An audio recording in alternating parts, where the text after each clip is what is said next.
Alors, nos invités sont installés. Docteur Kouadio Pierre Adou est avec nous. Bonjour, docteur. Bonjour, madame. Monsieur Koulibaly Ali. Monsieur, bonjour. Bonjour, madame. Vous nous parlez du marché ivoirien de l'artisanat MIVA. Exactement. On vous écoute. Le marché ivoirien de l'artisanat est un événement très essentiel, très important du gouvernement ivoirien. C'est un événement chapeauté par le ministère de l'Entrepreneuriat national, de l'artisanat, de la promotion des PME et parrainé par madame, la première dame, madame Dominique Ouattara. C'est un événement qui regroupe tous les meilleurs artisans ivoiriens et africains et particulièrement nos amis du Maroc. Alors, quand on parle de l'artisanat, ce qu'on imagine, on pense aux magnifiques tenues authentiques, Absolument. comme celles que porte M. Koulibaly, Oui. et on pense aux masques. C'est peut-être un peu restrictif comme vision, mais qu'est-ce que l'on doit comprendre quand on dit artisanat? Merci, madame. Et lorsqu'on parle de l'artisanat, en fait, l'artisanat représente en Côte d'Ivoire et partout dans le monde 8 branches d'activité, précisément pour la Côte d'Ivoire. Il s'agit du bâtiment, il s'agit de tout ce qui est métier du bois, il s'agit également de tout ce qui est métaux mécaniques, de ce qui est textile, habillement, cuir et peau, de ce qui est électronique et froid, et de ce qui est service d'hygiène. Très Voici bien. donc représenter les branches d'activité de l'artisanat, mais il faut dire que également ce secteur recouvre près de 245 corps de métier. L'artisan, c'est la personne habile de ses mains. L'artisan, c'est cette personne-là qui utilise ses doigts, ses dents, ses orteils pour produire un objet ou rendre un service. Très bien. Absolument. Très bien.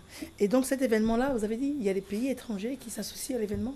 Madame, au moment où je vous parle, le Palais de la Culture abrite la 2e édition du marché ivoirien de l'artisanat. Nous avons fait la première édition du 7 au 13 avril 2014 et cette 2e édition qui se déroule, elle a commencé le 16 et elle va se terminer le 25 septembre. Au moment où je vous parle, c'est environ une quinzaine de pays d'Afrique qui sont représentés donc à cette grande manifestation où il y a environ 600 exposants et nous attendons environ 50 000 visiteurs. 600 exposants. 600 600 exposants. exposants. Alors, moi, en tant que femme, je voudrais y aller et puis trouver quelque chose fait main qui me vient de Turquie ou bien qui me vient du Maroc ou même de la Côte d'Ivoire ici. Absolument. Que ce soit des chaussures, des tenues, donc tout ce qui est textile. Je peux trouver également de la poterie, par exemple. Tout, madame, je dis bien tout. Tout ce qui est fait, tout ce que vous avez sur vous actuellement est fait à partir des métiers de l'artisanat. Donc vous pouvez tout trouver, vous pouvez faire votre marché. Au lieu de vous déplacer pour aller dans certains pays, vous pouvez trouver sur place parce qu'il y a tout, je dis bien tout ce qui est fait à la main.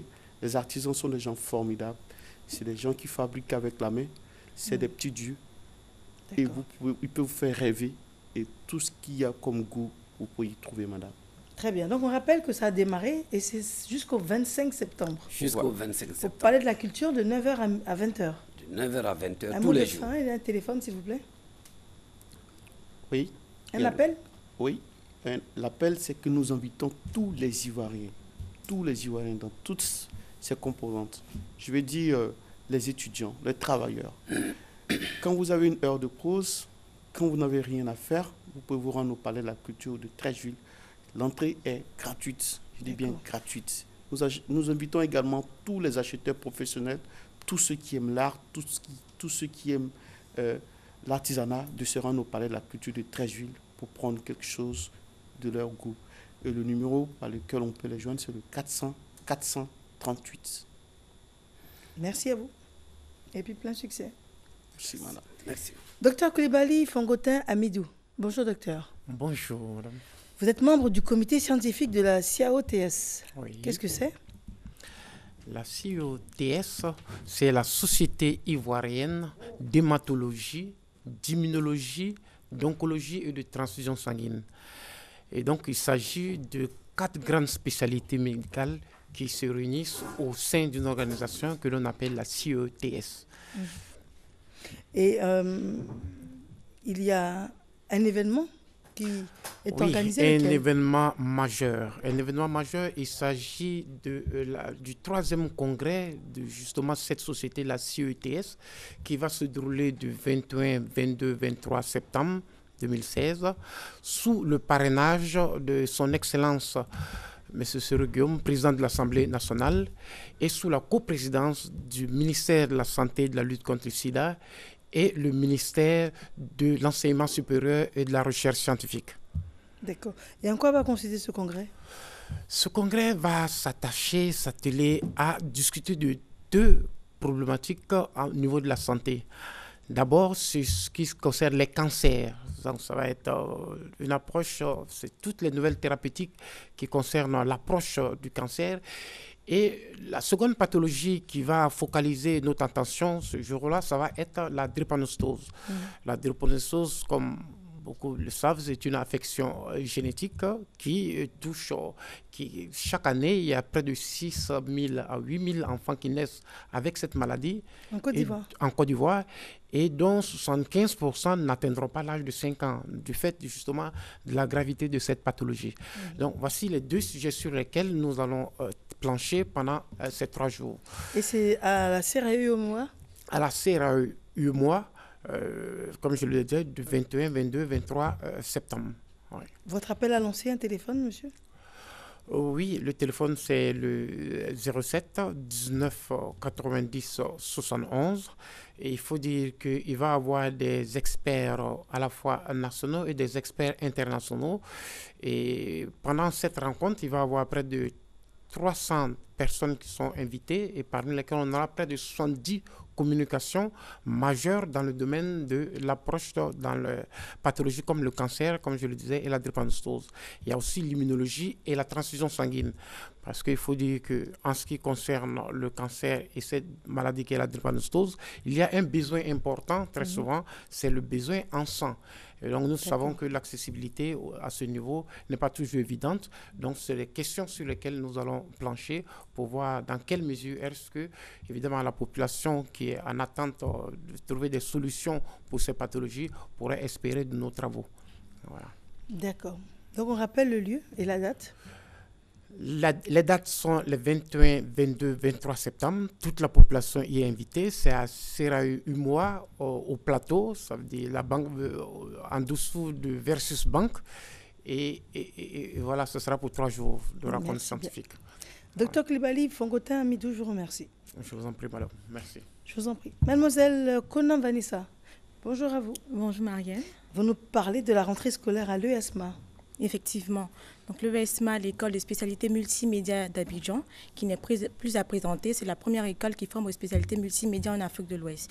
Je suis présente sur ce matin pour vous informer à l'intention de tous les étudiants et bacheliers 2016 que la rentrée pour le titre de l'année académique, l'année scolaire 2016-2017, aura lieu le 3 octobre. À cet effet, l'ESMA, qui est une école d'excellence, lance ses différents tests pour intégrer l'établissement. Alors, les tests d'entrée en journalisme, les tests d'entrée en production audiovisuelle, les tests d'entrée en création digitale. La création digitale, je veux parler de tous les métiers qui sont attraits à la créativité, l'infographie, l'animation 3D, voilà. Les tests d'entrée en marketing digital. Alors, tous les passionnés de ces filières que je viens de citer, il faut dès maintenant s'inscrire. Les inscriptions ont démarré depuis le 15 septembre et vont prendre fin le 30 septembre prochain. D'accord. Très bien. Tout a été dit. J'aimerais rajouter que l'ESMA est une école d'excellence, comme je l'ai dit, et l'ESMA, soucieuse du devenir de ses étudiants, a en son sein un cabinet de placement qui s'occupe de l'insertion professionnelle. Nous avons aussi signé un partenariat avec une agence qui n'est plus à présenter, l'agence Emploi, qui est le guichet unique de l'emploi en Côte d'Ivoire, pour le programme national de stage école. Je continue en disant que l'ESMA reçoit aussi les affectés de l'État. Alors, tous les nouveaux bacheliers de cette année qui souhaitent être affectés par l'État, c'est possible aussi à l'ESMA. Des téléphones, madame? Les téléphones, le 47 04 76 02 et le 22 47 11 12. On reprend? 47 04 76 02 et le 22 47 11 12. Merci d'être venu. C'est moi qui vous remercie. Je vous en prie. Nous allons bientôt amorcer la dernière ligne droite de cette matinale. Juste le temps pour nous de vous présenter en avant-première, en grande exclusivité, un clip. Et non des moindres, elle est d'origine franco-congolaise. Elle a choisi la Côte d'Ivoire comme plaque tournante du showbiz, on le sait tous, pour lancer son clip. Elle s'appelle Ntangu. Et c'est ce clip que nous avons pour vous en exclusivité avant de recevoir nos derniers invités.